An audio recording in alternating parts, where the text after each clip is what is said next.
কার্তিক মাস কেন পালন করা হয়? দামোদর মাস বা কার্তিক মাসের মাহাত্ম্যই বাকি। কার্তিক মাসকে হিন্দু ধর্মের অত্যন্ত পবিত্র বলে মনে করা হয়। এই মাসটি ভগবান বিষ্ণুর কাছে অত্যন্ত প্রিয়। এই মাসে নিয়মিত দান করলে ও রীতি মেনে চললে ঘরে সুখ ও সৌভাগ্য আসে।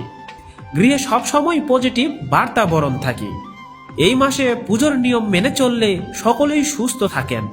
ধ্যান ও উৎসবের সঙ্গে আত্মাকে জাগ্রত করার মাস এটি। পুরাণ মতে এই পবিত্র মাসে নিষ্ঠা ভরে উপবাস করলে অশান্তি ও দুর্ভাগ্য কেটে যায় বলে মনে করা হয়। পদ্মপুরাণ মতে কার্তিক মাসকে শ্রীকৃষ্ণের প্রিয় মাস বলে বর্ণনা করা হয়।